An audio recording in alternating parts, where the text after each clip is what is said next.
तो विधिमंडळात जाताना उद्धव ठाकरे आणि देवेंद्र फडणवीस यांनी एकच लिफ्ट घेतली आणि एकत्र ते लिफ्टमधून ते वरती गेले।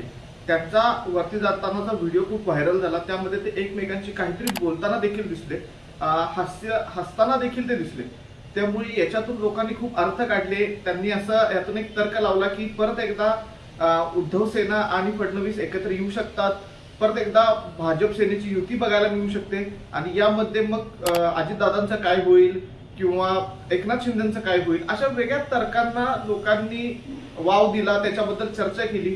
पण मला पर्सनली असं वाटतं की काही झालं तरी सध्या उद्धव ठाकरे आणि देवेंद्र फडणवीस हे एकत्र येऊ शकत नाही आणि ते काय येऊ शकत नाही याच्याबद्दल मी थोडंसं तुम्हाला विश्लेषण करून सांगतो। नमस्कार, मी आकाश खाडके आणि तुम्ही पाहताय जस्ट पॉलिटिक्स। आपल्याला माहिती आहे की 2019 मध्ये महाविकास आघाडीची स्थापना झाली आणि त्याच्या मागचं मेन कारण असं होतं की उद्धव ठाकरेंनी एक वेगळा स्टँड घेतला। त्यांनी भाजपपासून फारकत घेतली आणि त्यांनी हे दाखवायचा प्रयत्न केला की आम्ही भाजपवर अवलंबून नाही आहोत, आम्ही स्वतः पक्ष चालवू शकतो, आम्हाला मोदींच्या चेहऱ्याची गरज नाहीये, मोदींविरोधात उभारून देखील आम्ही आमचं अस्तित्व टिकवून ठेवू शकतो। बाळासाहेब ठाकरेच आमचे नेते होते आहेत आणि त्यांच्या फोटोवर आम्ही निवडणुका लढवू शकतो।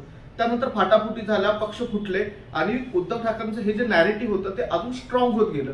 कारण आधी ते ऍज अ पक्ष लढत होते, त्यानंतर त्यांना इंडिव्हिज्युअली लढावं लागलं कारण एकनाथ शिंदेंनी तिकडे जाण्याचा निर्णय घेतला, ते जाताना अर्धा पक्ष घेऊन गेले।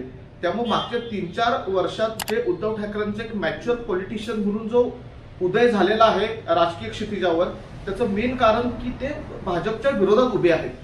याच्यामुळेच त्यांना लोक पसंत करतात। जे भाजपच्या विरोधात असलेले लोक आहेत ते त्यांना पसंती देतात आणि त्यांच्या पाठीमागे उभे राहतात। आता जी निवडणूक झाली लोकसभेची, त्यात देखील आपण जर बघितलं तर महाविकास आघाडीमध्ये स्टार कॅम्पेनर म्हणून उद्धव ठाकरेंनी काम केलं।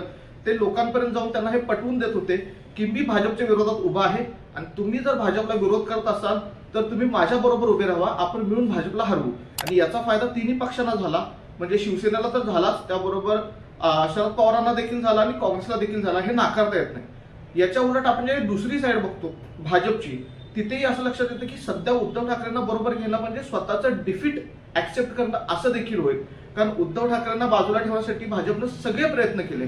त्यांनी एकनाथ शिंदेंना जवळ घेतलं म्हणजे शिवसेना फुटली, ते होत नाही म्हणून त्यांनी अजित पवारांना जवळ घेतलं आणि हे सगळं करून त्यांच्या लक्षात आलं की हे दोन्ही जे पक्ष आहेत त्यांना स्ट्रॉंग चेहरा नाहीये, लोक त्यांच्या मागे उभे राहत नाहीत। त्यामुळे त्यांनी राज ठाकरेंना देखील बरोबर घ्यायचे पुरेपूर प्रयत्न केले। त्यांना आपल्या सभांमध्ये बोलवलं कारण त्यांना एक ठाकरे ब्रँड बरोबर पाहिजे होता, ठाकरे नाव पाहिजे होतं, जे उद्धव ठाकरे गेल्यामुळे त्यांच्यापासून लांब गेलेलं आणि त्यासाठी भाजपने सगळे प्रयत्न केले। आता त्यांना त्यात यश आलं नाही, हा वेगळा भाग, हा वेगळा मुद्दा, त्याच्यावर आपण वेगळा व्हिडिओ करू शकतो।